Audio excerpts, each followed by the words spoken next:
What's up, fam? Got a new day, a new video, new vlog. I got some lumber in the back. I need to throw that out in the waste bin, but yeah, it's gonna be a good little video. We'll do some fitness, maybe some cold plunge, sauna action, some contrast, and then get into As a Man Thinks Part 2, and it's about your thoughts and how it relates to your circumstances, your present circumstances, your present current results, and how sometimes the fastest way to change your circumstances is to change the way you think about those circumstances, and therefore creating a new reality, a new set of circumstances for the future. I love the quote, love the idea that if you change you, everything else will change for you. We all have obstacles in our lives. We have things we want to overcome, and I'm reminded that the biggest mountain that stands in front of us to overcome is ourself. I am my biggest mountain. I'm the biggest obstacle in my way. The number one thing that holds us back from becoming the person we were made to be, achieving the result that we want to achieve, and overcoming what we have in front of us is ourselves. The number one reason I haven't become more of the person I was made to be is because of me. So that's why I think this is important. It's because we have to let go of the lies, let go of our past mistakes, let go of who we thought we were based on fear, based on shame, based on guilt, based on worry. We're none of those things. We're not defined by our mistakes. We're not ultimately defined by our past. We can always choose to let God redefine and redeem and rewrite our story. So let's do that today. Let's let God rewrite our story. Let's step into the freedom of who we are, a true identity that's God-given in Christ, and let's stay fit for life. We're going to train the body, we're going to train the mind, and we're going to train the spirit to step into the life we were created to live, which I would call the elevated life. And so that's why I do these vlogs, that's why I do these videos. So thank you for joining, and with that said, let's get after it. I am ready to tackle the day. All right. Yes. Oh, the fuzzies. The fuzzies on the skin from the brand new jacket from Apex local Barbary. Local barber in town. Highly recommend Apex Barber. My man Andre. He is one of a kind, the best in the biz. But yeah, anyway, I have just wrapped up a few phone calls, a few Zoom calls with Live Elevated, coaching a new client, which I'm stoked to work with. And then, yeah, it's 12 o'clock. I figured I'd do some, what I would call daily reps, right? I'm gonna try to crank out 100 pull-ups. And in between rounds, I will speak on chapter 2 of As a Man Thinks, the effect on thought and circumstances. How your thoughts, how your brain, what you think about really sets the tone for your circumstances, your results, where you find yourself externally. So to summarize, your inner state, your thoughts, your beliefs, those will always manifest externally. So if you look at your circumstances, you can always, not always, but a lot of times, go back to your thoughts and find that you actually created, to some extent, your circumstances. And perception is reality to a certain extent. And so sometimes it might not be the circumstances that need to change, but how you actually perceive them. That if you elevate that perception, your circumstances just by default will get better. You will improve your fitness by seeing your life as you're an athlete. And I'm gonna find ways, like pockets in my day, to be an athlete, be fit, and to embody a fit lifestyle. But conversely, if you're of the belief that you used to be an athlete and now you're washed up, or you used to be fit, now you're old and fat, then you're gonna look at your life and it's gonna be like, dude, I can't spend 5 days in the gym. I'm not gonna be fit. It's not worth it. It's too hard. And therefore, you'll act it out. And your body will change over the course of years until you decide to come back to your true identity of being fit, strong, healthy, and capable to live a strong and a life of overcoming and giving and energy and confidence and being a useful value asset and add on to some other people's lives around you. That was a word vomit, so I'll get into it now.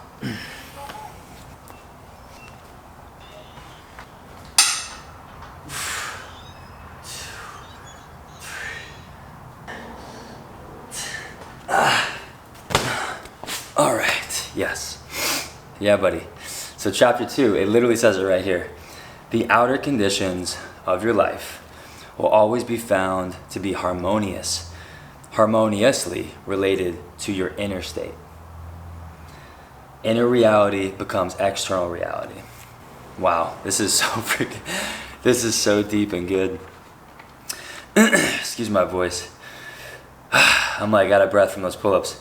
It says, as a progressive and evolving being, man is where he is at that he may learn, that he may grow. And as he learns the spiritual lesson, which any circumstance, whether it be waiting in line at the grocery store, in traffic, in a scary situation, you name it, any situation to teach you something, it passes away and gives place to another circumstance, another lesson, if you will. It says, man is buffeted by circumstances so long as he believes himself to be the creature of outside conditions. But when he realizes that he is creative power, and that he may command the hidden soil and seeds of his being out of which circumstances grow, then he becomes the rightful master of himself. That's pretty freaking deep and pretty freaking fire. It's, I love that because I could not agree more. My message and my focus is sharing with the world, with you, with myself, that life is happening ultimately for us, that God is for us, that God's never been out to get us, and the world is never coming at us and coming against us. It's all happening for us. I talked a little bit about this week, that we all have regrets, we all have mistakes, we all wish we would have done things differently, better. Most of us do the best that we can with the information and knowledge we have. So everyone has regrets, everyone has mistakes and failures, but not everyone has let God rewrite their failures. Not everyone has let their failures be redeemed and let God rewrite their story. Like what you've done, what people have done to you, the mistakes you've made, the decisions you wish you could take back, the words you wish you didn't say, you can't change that. I can't change that. We cannot change these things. However, if we take back control of what God's given us, our mind, our thoughts, our words, our actions, if we take back the kingdom and become the king that God made us to be, in control of what's in our control, we will see that we are creative power. We will see that we're not just the product of our environment. Now, environment plays a big role in the development of who you are as a person, which is why it's important to get in rooms with people who are smarter, better, stronger, wiser than you. It's important to join groups and masterminds and events, which I'm having in June, but stay tuned for more. Like, it's important to get into groups of people who push you, who inspire you to become better, because it makes your transformation that much easier. But that being said, if you don't have that community, number one, be that community to people around you. But number two, you can still overcome, even if your situation is not the best. Like if I'm talking to you and your situations are not exciting, they're not positive, you're in a very toxic or unhealthy environment, take heart, like take courage. Do the best with what you can now, and don't settle. Don't settle for whatever you see. If it's below the line, if it's unhealthy, toxic, don't settle for that. For people who are just partying and wasting their life, they're not intentional about what they speak. They're always negative. They're problem oriented. They're always complaining. Like, that's a life that we don't have to settle for. So choose, as a creative power, a human being made in God's image, to rise above and to not settle for people who just say, well, I'm just a product of my environment. Life is happening to me. I'm just a victim. You, my friend, are creative power. You are a human being created in God's image with control of your thoughts, your words, and your actions. All right, round 2. Yeah, buddy. Build shorts. I kind of roll these bad boys up because I like the way it looks higher. And to be honest with you, I just like getting more sun on my thighs. Short shorts for the win. It also helps you train legs more, squats, deadlifts, lunges, which make you look better in short shorts. So it's a double Double-edged sword for good.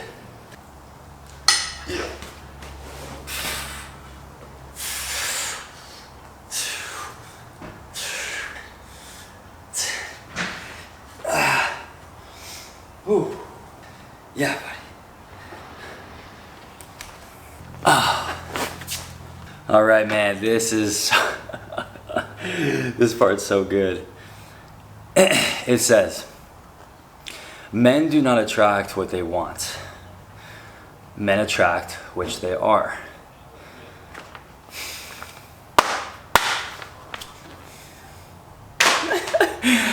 Okay, this is the secret, if you will. This is what is the solution to a lot of our problems. 99% of our problems is we are waiting for the future to align. How do I say this? Okay.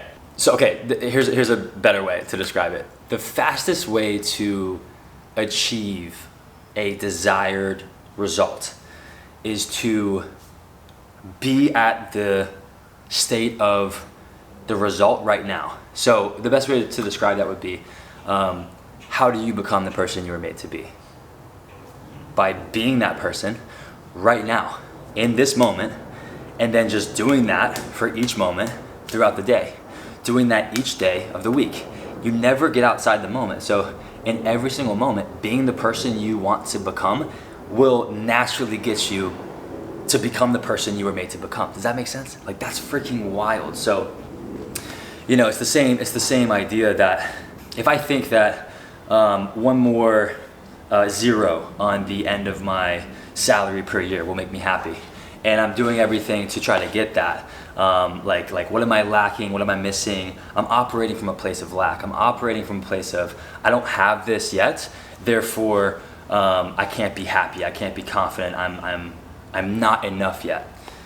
But the benefit, one of the many benefits of being a child of God and knowing who you are in Christ, is that you lack nothing, and that the extra zero on your salary is not going to add any more worth or value to you as a person, as a human being, a child of God. And so you can say, well, I lack nothing. I don't need this next client. I don't need this pay raise. You know, it's nice to have those, but I don't need it. So you start to be in a state of abundance. And therefore, when you are in a state of abundance, like, yeah, I'm good. Either way, I'm good. I have everything I need. And I'm going to do my best with what I got right now. Then all of a sudden, you have this confidence. You have this presence within you. You have this peace that people kind of want. They want to be around you. They want to gravitate towards you. And so by being what you want to become, you are attracting that into your life in the present. I hope that makes sense. But it's like we don't get what we want. You know, we want a lot of things. I want to make more money. I want to be more fit. I want to have better relationships. But the idea would be is to, hey, if you're a husband and you want a better marriage, just like everyone else, like we want to have a strong marriage, a more resilient marriage, a more loving marriage, more fruitful marriage. The goal is not to wait around to have that manifest one day, but it's about being the husband, being the spouse right now. What would the spouse who's in a fruitful, healthy, and life and love-giving marriage do? What would he think? What would he say? What would he do in this moment? And so that's why we get what we are is true. Not what we want, but what we are. If you want a friend, be one. If you want to get a compliment, give one, right? If you want to receive gift, like it's that whole just crazy, beautiful paradox of life that God just designed. So we don't get what we want, we get what we are. So be the change right now that you want to see in the world. Be the fit person right now that you want to become tomorrow, and so on and so forth. That's dope.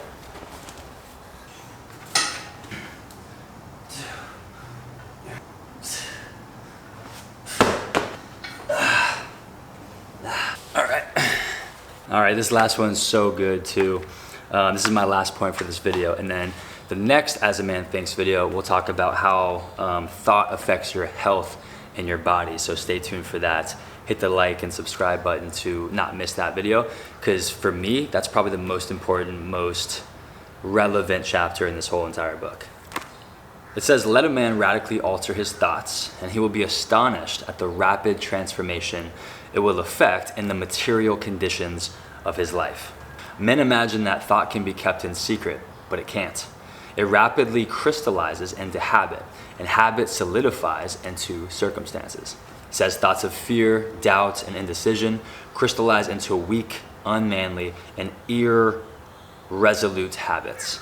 These solidify into circumstances of failure, indulgence, and slavish dependence. On the other hand, though, the good news, it says that beautiful thoughts of all kinds crystallize into habits of grace and kindliness. These solidify into genial and sunny, positive circumstances, and so pure thoughts crystallize into habits of temperance and patience and self-control, which solidify into circumstances of peace and prosperity. Thoughts of courage, self-reliance, and decision crystallize into manly habits, which solidify into circumstances of success and plenty and freedom. Energetic thoughts crystallize into habits of cleanliness and industry, which solidify into circumstances of pleasantness, and so on and so forth. And I'm going to end this reading with this excerpt. A man can't directly choose his circumstances, but he can choose his thoughts, and so indirectly, yet for sure, shapes his circumstances. So that's chapter 2 of As a Man Thinks, which makes sense to me as someone who believes in the Bible. I believe in the Word of God. I believe in the principles and the truth embedded within that, and the person of Jesus, the truth, the way, the life, and the truth. And it's amazing because it says what? Like the call of us as Christians or as people of the way is to renew your mind. It says not to be transformed by the it says not to be conformed to the patterns of this world, the distortions, the fear of this world, but what? To be transformed by the renewing of your mind. And your mind houses your thoughts, your will, your emotion. And so the Christian life, the life of people of God, the life of faith, is to renew your mind, to bring it back to its original intent, which is one in union with God, doing life with God. And ultimately, our circumstances, our reality, everything that we see externally is manifested from thought, manifested from the inner reality, right? Which is why peace doesn't have to be the absence of conflict. Peace is very much a personal presence of the creator of life, of God within you. So peace is an inner reality much more than an external one. But the thing is, we'll never have peace in the world unless we have peace within this world, within here. So that's really, really profound. I also heard a quote that says, use your mind to live from your heart. And I like that because sometimes, like for me, it's like the past year or so, I've left this and traveled down to the heart. I want to live wholeheartedly. But sometimes I'll leave this out of the equation. But this is where you get the wisdom. This is where the renewal happens of your thoughts. So, not sure where exactly you are in the journey, but my encouragement to you would be to, take every thought captive, like be on guard, take every thought and take inventory. Ask yourself, does this thought make me better? Does this thought make me stronger? Does this thought empower me forward into the life, into the man I want to become? Or is this thought holding me back? Is this thought imprisoning me to the past? Is this thought causing me to settle for less than God's best? If so, just like a garden, your mind is a garden, take that thought, take that weed, rip it out, and toss it to the side. And conversely, just like a garden, you don't just want to pull the weeds, you want to plant good seeds. And so for me, these good seeds are always seeds of reframing. If I have a situation where I am tempted to be the victim, or I'm tempted to be like, this sucks, or I wish I was not in this situation, I can press pause and I'll say, okay, God, what are you teaching me? What can I learn? And can I reframe this for positive, right? So someone cuts me off in traffic, boom. My initial response is, dude, you're in the wrong. I'm doing everything right. You pulled out in front of me, and now you're gonna honk at me. Really? You got some balls. No, that's the natural response. The higher path, the path that you and I are called for, and the call to walk and journey on is, man, I'm not sure what's going through his head. Maybe he just got a call. Maybe he's rushing to the hospital. I'm not sure what's going on in his reality, but I know one thing for sure is his reality is not my reality. This is not to say that this, totally takes away responsibility. Like when you make a mistake, you're responsible for your mistakes, no doubt. We are responsible for the decisions we make. But most of the time, we're just operating in a reality that we constructed without knowing it. And sometimes other people's realities become our reality. So all that to say, waiting in line at the grocery store, getting pulled out in front of in traffic, getting honked at, these are all training. These are all life training sessions. Just like this, man, I'm doing pull-ups right now to get stronger back, shoulder, muscles. I'm training to be fit and capable physically for life. The same thing goes with external situations. They can all work for your good if you let them. So how is what you're going through tonight? How is what you went through today? How is what you're going to go through tomorrow? How is it shaping you? How is it training you? Is it for patience? Is it for trust? Is it for faith? Is it for surrender? Is it helping you let go? What do you need to do with your circumstances? How can you reframe it for good? That's my question for you. It's my question for me. The goal is to be fit and capable for life. And so thank you for joining me on this journey. If you like this video, be sure to like it and subscribe. Share it with a friend. Comment if you like these new vlog styles. Like I said, we'll be going through As a Man Thinks, Part 3, the effect of thoughts on your health and physical body. Stay tuned for that. Links and discount codes are in the video description. Work with me or my coach Clint, Coach Lauren, one-on-one with Live Elevated, also linked in the description. Until then, have the courage to keep becoming. We'll see you soon.